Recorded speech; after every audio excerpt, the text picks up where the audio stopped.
Kisah Masyitoh, tukang sisir putri Fir'aun yang masuk surga sebab beriman. Kisah makam seorang wanita yang sangat harum semerbak. Di masa dahulu Nabi Muhammad SAW pernah menjumpai peristiwa aneh di saat perjalanan Isra. Dalam perjalanan itu, tiba-tiba tercium aroma wewangian yang sangat harum. Karena penasaran, Nabi Muhammad lantas bertanya kepada malaikat Jibril, "Wahai Jibril, aroma wangi apa ini?" Malaikat Jibril menjawab, "Ini adalah aroma wangi seorang wanita tukang sisir rambut putri Fir'aun dan aroma wangi anak-anaknya." Ternyata bau wangi itu bersumber dari kuburan keluarga pelayan Fir'aun. Dahulu, memang Fir'aun memiliki seorang pelayan wanita bernama Masyitoh. Di antara tugas yang dilakukan Masyitoh adalah menyisir rambut putri Fir'aun. Masyitoh adalah seorang wanita yang beriman kepada Allah Subhanahu wa Ta'ala. Tetapi menutupi keimanan itu dari Raja Fir'aun yang zalim. Seluruh keluarga Masyitoh termasuk anak-anaknya juga beriman kepada Allah Subhanahu wa Ta'ala. Namun di akhir hidupnya, Masyitoh dan keluarganya mendapatkan sebuah ujian besar yang sangat menyedihkan, di mana dia dan keluarganya harus direbus hidup-hidup oleh Fir'aun hingga akhirnya meninggal dunia. Aroma wangi dari makam keluarga Masyitoh lantas membuat Rasulullah ingin tahu kisahnya dari malaikat Jibril. Masyitoh, tukang sisir putri Fir'aun. Malaikat Jibril lantas mengisahkan kisah Masyitoh kepada Rasulullah SAW. Dahulu di suatu hari, Masyitoh tengah mengurus keperluan putri Fir'aun seperti menyisir rambut sang putri. Namun tiba-tiba sisir rambut terjatuh dari tangan Masyitoh.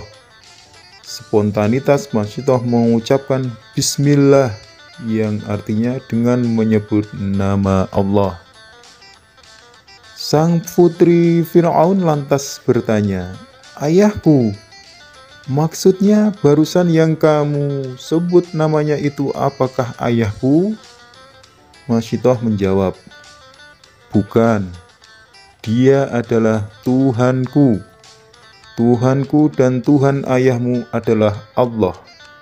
Jawaban keimanan Masyitoh ini terucap secara terang-terangan dan tidak ia tutup-tutupi lagi.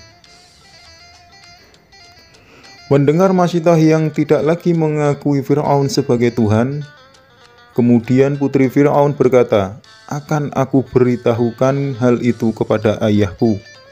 Masyitoh berkata, "Ya, silahkan saja." Masyitoh benar-benar sudah lelah terus-terusan menyembunyikan keimanannya. Ia merasa kesulitan jika harus melakukan sholat, puasa, dan ibadah secara sembunyi-sembunyi. Ia sadar bahwa resiko menyatakan keimanan secara terang-terangan dapat membahayakan dirinya. Namun, ia tak mempermasalahkan hal itu. Masyitoh lantas mempersilahkan putri Fir'aun untuk mengadukan keimanannya itu kepada ayahnya, Fir'aun. Setelah putri Fir'aun mengadukan keimanan tukang sisirnya kepada sang ayah, kemudian Fir'aun memanggil Masyitoh untuk dimintai klarifikasi. Dihadapkanlah Masyitoh lalu ditanya Fir'aun, "Wahai Masyitoh, apakah kamu punya Tuhan selain aku?" Dengan tegas dan mantap Masyitoh menjawab, "Iya, benar. Tuhanku dan Tuhanmu adalah Allah." Mendengar pengakuan Masyitoh yang ternyata tidak mengakui Fir'aun sebagai Tuhan, hal ini lantas membuat Fir'aun murka naik pitam. Pengakuan seperti ini jelas dirasa Fir'aun merendahkan dirinya, karena menurutnya tidak ada Tuhan di dunia ini yang wajib disembah kecuali dirinya. Kemurkaan Fir'aun menjadi ujian dan ancaman berat bagi Masyitoh dan keluarganya. Fir'aun lantas memerintahkan para pengawalnya untuk menyiapkan tungku api yang besar. Tungku lalu dinyalakan, diletakkan juga di atasnya sebuah kuali besar berisi air. Kemudian dipanaskanlah air dalam kuali itu hingga panas mendidih. Dengan alat ini nantinya Fir'aun akan memerintahkan Masyidah dan keluarganya untuk menceburkan diri mereka satu persatu ke dalam kuali mendidih itu. Kezaliman seperti ini adalah hal biasa yang dilakukan Fir'aun kepada orang-orang yang tidak mengakui sebagai Tuhan semesta alam. Padahal sebenarnya jelas Fir'aun adalah seorang manusia biasa yang hanya dititipi Allah kekuasaan dan jabatan dunia saja. Fir'aun lantas berkata kepada Masyidah, "Baiklah Masyidah, kalau kau masih tetap kukuh pada pendirianmu, maka kau dan keluargamu akan kumasukkan ke dalam kuali itu." Dengan ketabahan hati, Masyidah berkata, "Baik, tapi aku punya permintaan terakhir kepadamu." Fir'aun bertanya, "Apa permintaan terakhirmu?"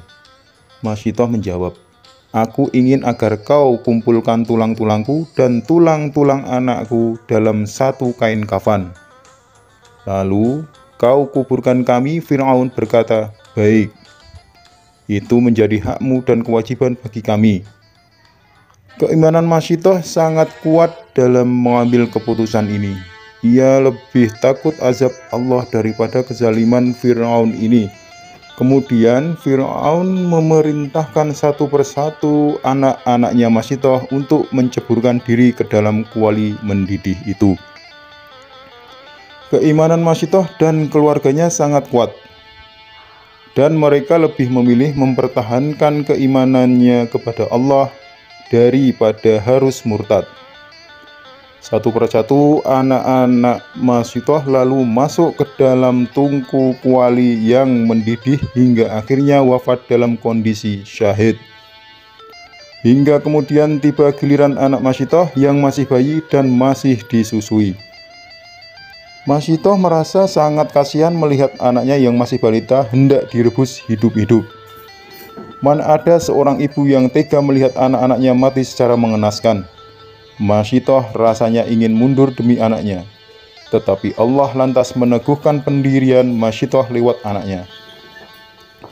Atas seizin Allah, anak Masyidah yang masih bayi dapat berbicara dan berkata, "Wahai ibu, ceburkanlah dirimu, sebab siksa dunia lebih ringan daripada siksa akhirat."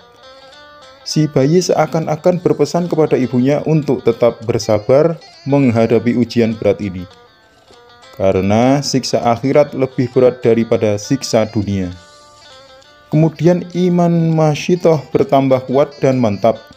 Ia dan bayi kecilnya akhirnya memilih menceburkan diri ke dalam kuali mendidih daripada harus murtad mengakui Fir'aun sebagai Tuhan. Inilah akhir kehidupan yang mulia bagi Masyidah dan keluarganya. Mereka kesemuanya wafat dalam kondisi syahid, mempertahankan keyakinannya kepada Allah Subhanahu wa Ta'ala. Tak apalah mereka harus kehilangan nyawa, toh mereka dan Fir'aun juga akan sama-sama mati. Hanya yang membedakan, mereka yang beriman tentu akan mendapatkan kemudian dan kenikmatan surga di sisi Allah Subhanahu wa Ta'ala. Sedangkan Fir'aun yang kafir akan mendapatkan azab pedih di neraka. Fir'aun lantas melaksanakan permintaan terakhir Masyidah dan keluarganya. Tulang belulang Masyidah dan anak-anaknya lantas dimasukkan ke dalam satu kain kafan, lalu kemudian dikuburkan. Allah Subhanahu wa Ta'ala lantas memberikan tanda keistimewaan dan kemuliaan terhadap Masyidah dan keluarganya. Kuburan mereka lalu memancarkan aroma wangi dan harum sekali. Aroma wangi semerbak ini bahkan tercium Nabi Muhammad SAW saat melakukan perjalanan Isra bersama malaikat Jibril alaihissalam. Subhanallah, itulah balasan untuk orang-orang yang beriman kepada Allah Subhanahu wa Ta'ala. Semoga kisah ini bermanfaat. Wallahu a'lamu bissawab.